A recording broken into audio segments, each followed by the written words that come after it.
Israel Prime Minister Benjamin Netanyahu says the length of ceasefire in the renewed 14-month war with Hezbollah, which started on Wednesday, depends on what happens in Lebanon. Benjamin Netanyahu stated this in a nationwide broadcast on Tuesday when he announced the commencement of ceasefire agreement reached with the Hezbollah fighters brokered by the United States of America, USA.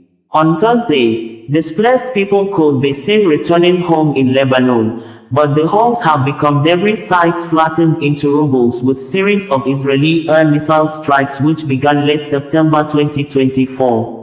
Although the IDF has warned Lebanese civilians not to return to villages in southern Lebanon during the current ceasefire with Hezbollah, according to reports, but media news network Live TV footage shows people moving around in the town of Kiem, near an IDF tank on Wade. Israel Prime Minister Office in a statement on Tuesday said the Prime Minister, Benjamin Netanyahu, this evening, spoke to U.S. President Joe Biden and thanked him for the U.S. involvement in achieving the ceasefire agreement in Lebanon and for the understanding that Israel maintains freedom of action in enforcing it.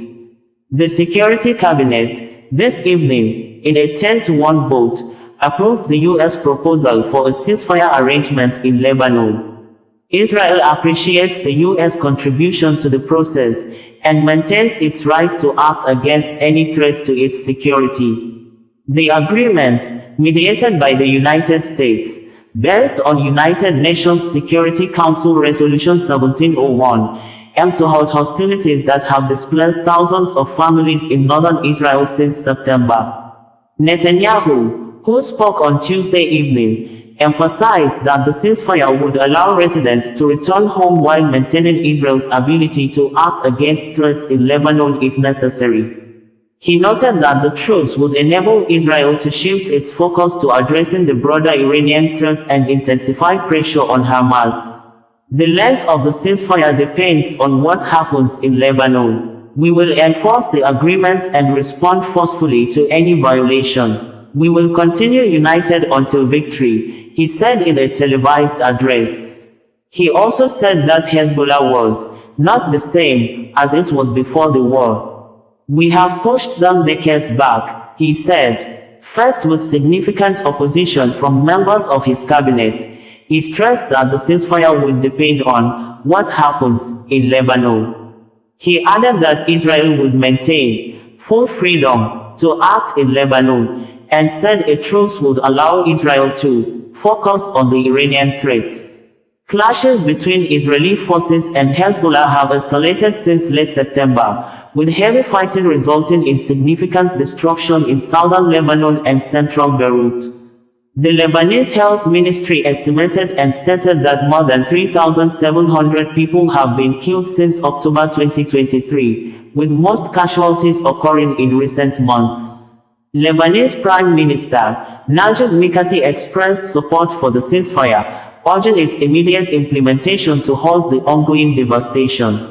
U.S. officials involved in brokering the agreement have expressed optimism about its potential to restore calm and facilitate humanitarian relief. Detailed statement by Prime Minister Netanyahu reads verbatim below. The length of the ceasefire depends on what happens in Lebanon. We will enforce the agreement and respond forcefully to any violation. We will continue united until victory. Citizens of Israel, I promised you victory, and we will achieve victory. We will complete the task of obliterating Hamas. We will bring home all of our hostages. We will ensure that Gaza no longer poses a threat to Israel, and we will return the residents of the North back home safely. The war will not end until we realize all its goals, including the return of the residents of the North safely home. And I tell you, it will happen, just like it happened in the South. My friends, residents of the North, I am proud of you. I am proud of your perseverance, and I am totally committed to your security, to the rehabilitation of your communities, to your future. To that, thanks to the bravery of our fighters in the IDF, the Israel Security Agency, the Mossad and Israel Police, we have made great inroads into the 7 fronts of the War of Redemption. These achievements are a source of awe and admiration across the globe, and they are projecting Israel's might throughout the Middle East. First, the head of the octopus, Iran. We destroyed major parts of Iran's air defense system and missile manufacturing capabilities, and we demolished a significant component of their nuclear program. I am determined to do anything needed to prevent Iran from obtaining a nuclear weapon. That threat has always been my top priority and is even more so today, when you hear Iran's leaders state over and over again their intention to obtain nuclear weapons. For me, removing that threat is the most important mission to ensure the existence and future of the State of Israel. In Gaza, we dismantled the Hamas battalions and killed close to 20,000 terrorists. We killed Sinwar, we killed Dave, we killed senior Hamas officials, and we brought 154 hostages back. We are committed to bringing them all home, the 101 hostages still in Gaza, those who are still alive as well as the dead, and end the terrible anguish of their families. We are of course committed to completing the annihilation of Hamas. In Judea and Samaria, we are taking out terrorists. We are destroying terrorist infrastructure, and we are operating in all of the terror strongholds. There is no place out of our reach. In Yemen, we attacked the Houthis' port of Hodeidah forcibly, which the international coalition had not done. In Iraq, we successfully thwarted, and are still thwarting, many drone attacks, and we have many challenges ahead. In Syria, we are systematically blocking attempts by Iran, Hezbollah and the Syrian army to transfer weapons to Lebanon. Assad must understand that he is playing with fire. And now, for the 7th front, Lebanon. Hezbollah decided to attack us from Lebanon on October 8th. A year later, it is not the same Hezbollah. We have pushed them decades back. We eliminated Nasrallah, the axis of the axis. We have taken out the organization's top leadership. We have destroyed most of their rockets and missiles. We have killed thousands of terrorists, and we demolished their underground terror infrastructure aborting our border, infrastructure that had been building for years. We have attacked strategic targets throughout Lebanon, and we have brought down dozens of terror high-rises in Beirut's Dahieh.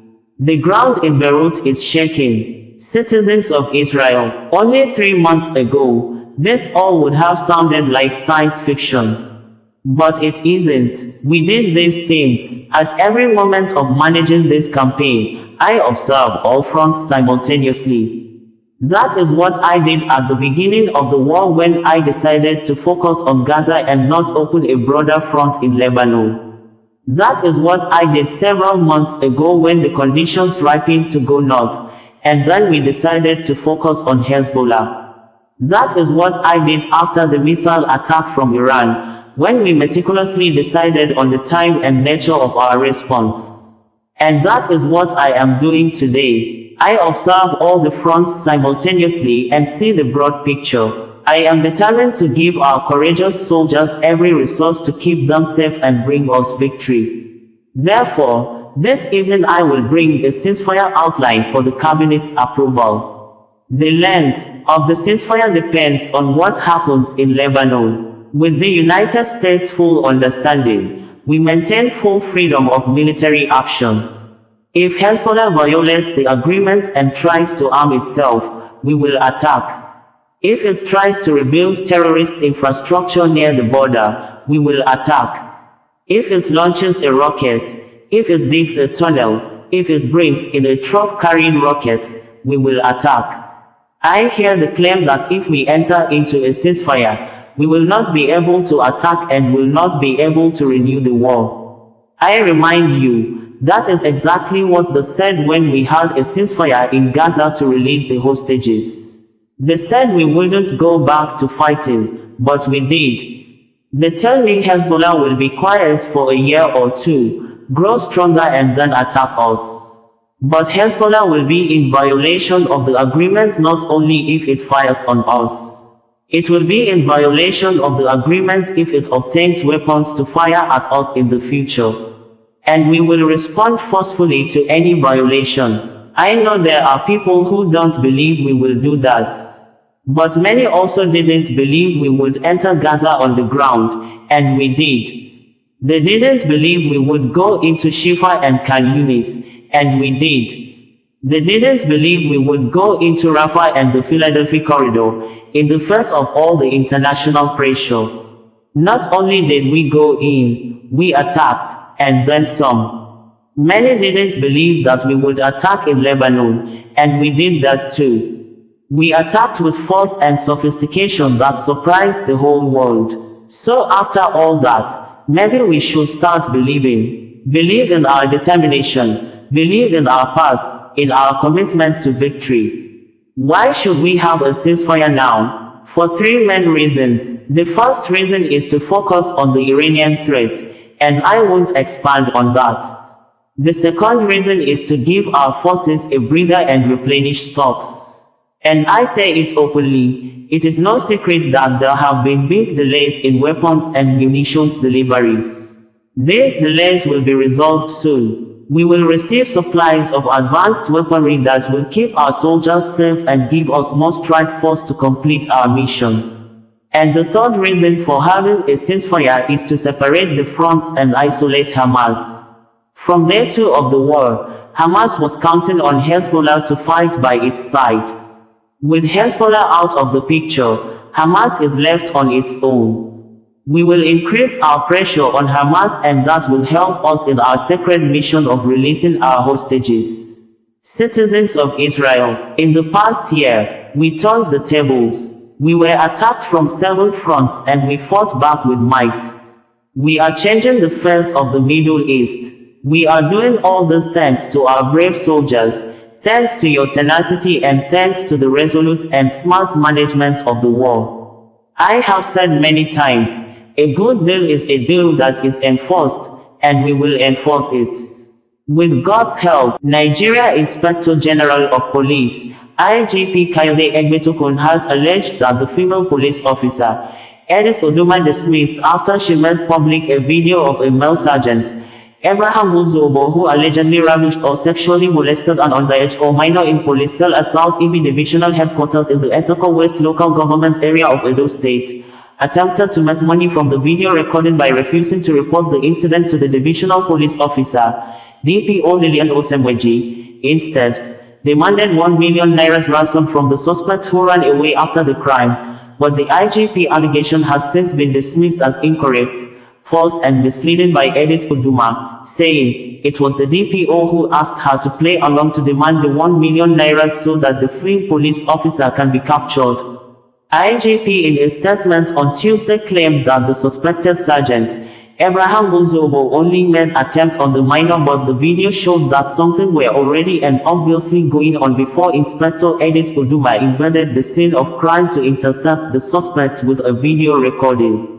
There are speculations in the public domain that the Nigeria Police Force authorities may have conspired to sack Inspector Edith Uduma for taking the bold step by thus making the video public, which apparently dent the corporate image of the Nigeria Police Force and lower public confidence on the safety of female suspects, especially minors, in police detention facilities across the West Africa country. Another version of speculations indicated that Inspector Edith Uduma may have sensed possible act of compromise and conspiracy to cover up the crime by police authorities in the Division and Edo State Command. Hence, she made the video public for obvious personal safety. Reports indicated that it was when the video went viral on social media platforms, that was, when the police authority apparently took the matter serious and began disciplinary action. It was gathered that the policeman, after allegedly raping the near 17-year-old girl inside the police station, the minor lost consciousness as she was seen in the video lying down looking so weak, while Inspector Edith Uduma was held shouting, "You want to put me into trouble. You want to put me into trouble." Just as the suspected rapist, Police Sergeant Uzuobo, was seen pants down begging Edith Uduma to stop video recording and appealed to her to cover up the crime. Meanwhile, Edith Uduma has threatened to end her life and those of her children, claiming her dismissal from the Nigeria police force was unjust and orchestrated to silence her after exposing the rape incident involving her colleague. She accused the State Police Command to have unjustly dismissed her, saying the public had not also heard her side of the story. Uduma's dismissal came after a viral video that she captured in October 2024 showed one Sergeant Abraham Uzuobo, another officer, said to have raped a near 17-year-old girl at the police station in the South Ibie area of Edo State. The officer was seen hurriedly wearing his trousers and querying why Edith was making a video recording. The girl was seen lying on a chair in the room in the course of this. The Edo State Police Command, in a statement released in November by its public relations officer, Moses Yamu, alleged that Uduma conspired with her husband, Inspector Ibrahim Mohammed, to extort 1 million naira from Abraham to cover up the incident. When Abraham reportedly offered 45,000 naira instead, the video was leaked online. That, contrary to reports from certain quarters, the said female police officer, Act No. 228,719 Inspector Edith Uduma, was the charge room officer on October 7, 2024. The night F. No. 504,694 Sergeant Abraham allegedly raped a female suspect in the station. The female officer, instead of reporting the incident to the Divisional Police Officer or the Incident Duty Officer as the case may be, for disciplinary actions to be initiated against the erring officer, took advantage of the situation to enrich herself by calling her husband, No. 228,652 Inspector Ibrahim Mohammed, whom she conspired with to unlawfully demand the sum of 1 million naira from the sergeant to assist him in concealing the matter. Following these events, an orderly room trial was initiated against all the officers, which led to the dismissal of Sergeant Abraham and Inspector Edith Uduma. Uduma's husband was also demoted to the rank of Sergeant, Edo State Police Command stated in quote. Punch newspaper reported that Edith Uduma denied the allegations in an interview with Punch Metro, insisting she never extorted money and that she was not given a fair hearing. She alleged that her dismissal was orchestrated because she lacked influential connections. Uduma, who threatened to kill herself if she didn't get justice, said, "What the Edo Command is saying is not what happened. They know I have no rank or support to fight back," Uduma said. She further revealed that the force headquarters in Abuja was still investigating the matter only for the Edo Command to hurriedly dismiss her. "I want justice. My dismissal is unjust," she said tearfully. She said her husband, who was also sanctioned, had no connection to the matter. My husband, used to bring something for me to eat. He brought food that time to the station. If Nigerians refuse to listen to me, because my husband has been in detention, and they have been looking for me to arrest me, to charge me to court, if Nigeria refuses to listen to me, I will just poison all my children and myself.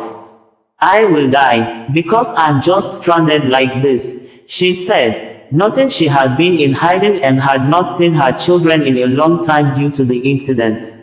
She alleged that the DPO at the station prompted her to ask Sergeant Ibrahim for the 1 million naira for negotiation when the sergeant reportedly disappeared after the incident, noting that this was to lure the suspect to show up.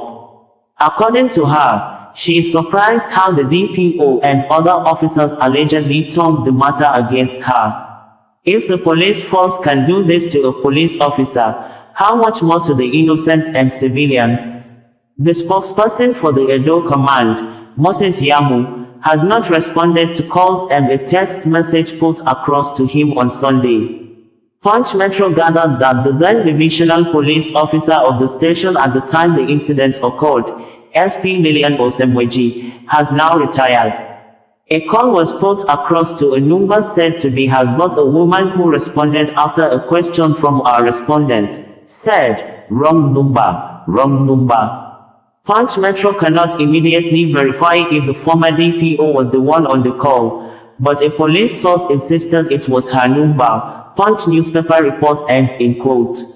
On Tuesday, IGP Kayode Egbetokun, while speaking through the force spokesperson, Olumiwa Adejobi, defended the allegations against Edith Uduma and stated in details below. The Nigeria Police Force hereby reaffirms its justification for the dismissal of one Edith Uduma, a former police inspector, who was recently dismissed for her act of gross misconduct and complicity surrounding the alleged rape of a 17-year-old female suspect by one Abraham Uzuobo. It would be recalled that in a video that went viral on social media, where a police sergeant was alleged to have raped a female suspect in the station on October 7, 2024, former police inspector Edith Uduma was the charge room officer, CRO, on duty. The video emerged online 1 week following the occurrence. A thorough investigation into the matter, conducted by the Edo State Police Command, uncovered that the police sergeant, identified as Sergeant Abraham Uzuobo, had removed the victim from the cell and taken her to an unoccupied office, where he attempted to engage in sexual acts with her. During the act, Uduma had worked in and recorded the act. However, instead of immediately making a documented entry on the matter in the incident record of the station which was under her charge, and thereafter reporting the incident to the Divisional Police Officer, DPO, for disciplinary actions to be initiated against the erring officer, she took advantage of the situation to enrich herself by calling her husband, Ibrahim Mohammed, who was also a police inspector, both of whom conspired to unlawfully demand the sum of 1 million naira from the sergeant to assist him in concealing the matter. However, the sergeant offered only 45,000 nairas in cash, which they collected at that instance, and after a few days, contacted the sergeant to request the same sum of 1 million nairas, but the sergeant refused to comply. Dissatisfied by his refusal to follow through with the blackmail, they decided to report the erring officer to the DPO and also simultaneously share the video on social media. Everyone culpable in this case has been sanctioned appropriately, as there is no intention to impede justice. The erring sergeant has been dismissed and prosecuted and is currently in prison custody as the trial progresses. Inspector Edith Uduma was also dismissed for her role, while her complicit husband has been reduced to the rank of corporal. However, it has come to the attention of the force that following her dismissal, Mrs. Edith has made numerous unfounded claims regarding her innocence and has sought to taint the reputation and integrity of the adjudicating authority, the Inspector General of Police in person, and the entire police force. It is imperative to set the record straight and provide clear context regarding her actions and the decision to dismiss her from service. The dismissal of former police inspector Edith Uduma was not only justified but necessary, based on thorough investigations that presented irrefutable evidence of her failure to follow standard incident report protocol to immediately document the incident, attempt to conceal an offender for benefit, participation in extortion, and manipulating the justice process for personal gain. The Nigeria Police Force, under the leadership of the Inspector General of Police, IGP Kayode Egbetokun, stands firmly against any form of misconduct, particularly in cases of such grave nature involving vulnerable victims. The force maintains a zero-tolerance policy toward corruption, blackmail, and any behavior that seeks to pervert the cause of justice. The actions of the dismissed officer were in direct violation of the values and standards upheld by the Nigeria Police Force and other extant laws of Nigeria. The Nigeria Police Force is committed to transparency and accountability. The force remains resolute in its mission to uphold the law and protect the rights of all individuals. We urge members of the public to disregard the sponsored publications against the stance of the force, and remain vigilant and support legitimate initiatives aimed at achieving justice, rather than being led astray by baseless claims from those seeking to deflect responsibility for their actions, the police statement ends in quote. Prime Minister of Lithuania, Simonite Ingrida has called on residents in the European Baltic country not to draw conclusion yet on the DHL cargo plane that crashed into residential building early morning on Monday, just as many have taken to social media to speculate possible act of terrorism, which aviation investigative experts from United States of America, USA, Germany and Spain have arrived the Baltic state that share border with Russia in the western region. The DHL cargo plane, a Boeing 737-476 operated by Swiftair, had flown into Lithuania from Germany. It crashed in the residential area in Kaunas, on the outskirts of the capital, Vilnius. According to ABC News, on Tuesday, a team of Lithuanian investigators recovered the black boxes from Monday's deadly cargo plane crash, as they began their probe into what caused the aircraft to go down and worked to clear the crash site. Adding, investigators from the U.S. were dispatched to aid in the investigation, officials said. German aviation experts had arrived to help, while Spanish investigators were expected to have arrived Tuesday. The cargo plane crashed, skidded into a house and burst into flames early Monday on the outskirts of Vilnius Airport in Lithuania, resulting in the death of one crew member. 3 crew members, including the pilot, survived the incident, and 12 residents of the affected house were safely evacuated, according to government officials.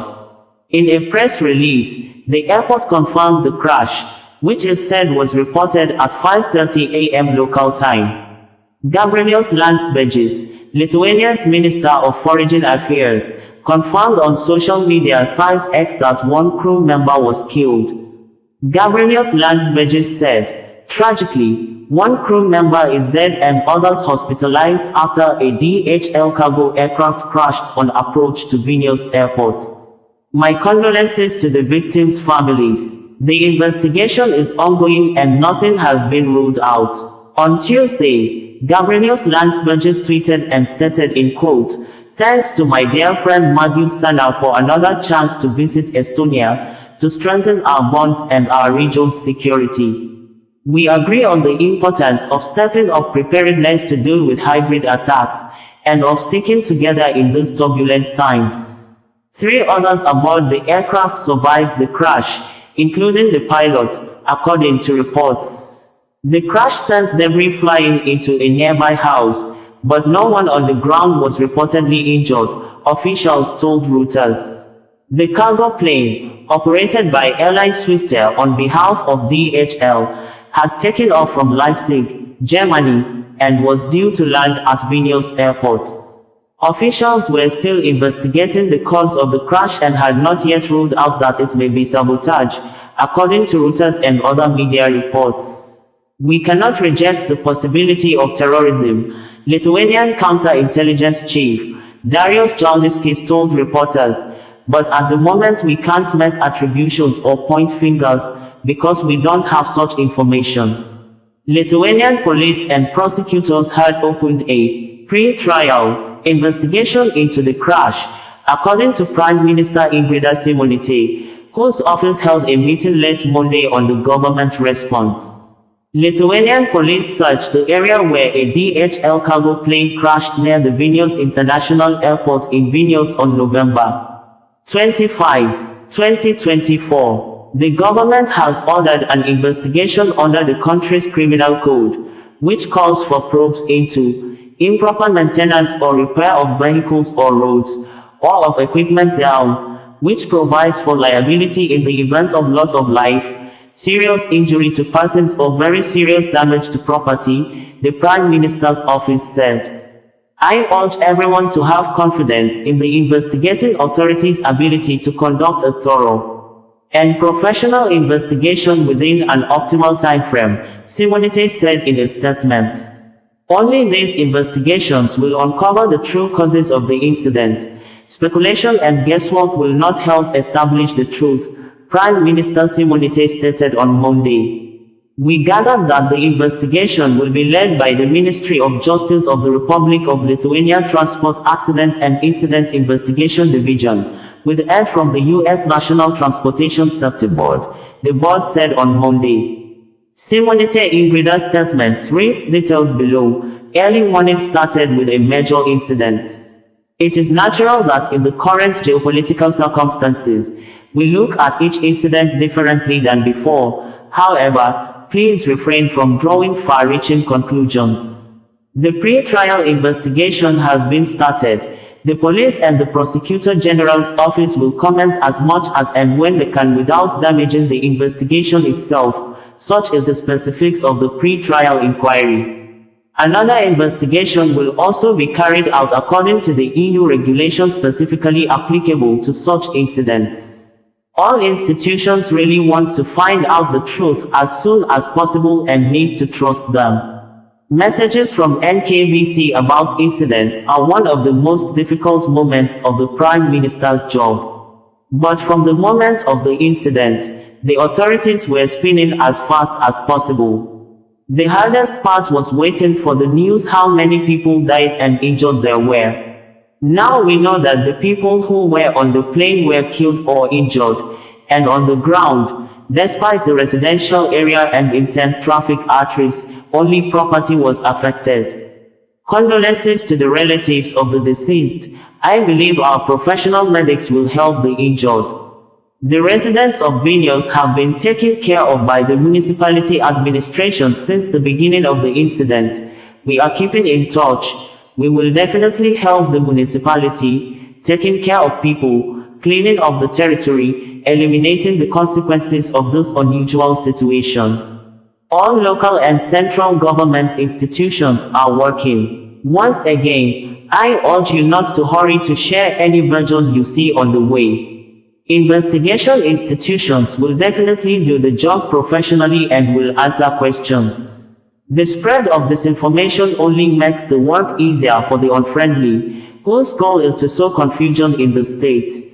ABC News Network also reported that one of the pilots, who was from Spain, was pronounced dead at the scene and the other was transferred to a local hospital in critical condition. Bozina Jerenkovic, a medical doctor who was part of the emergency team on site, told ABC reporter on Monday. It appeared that the cockpit had been separated from the plane's fuselage, she added.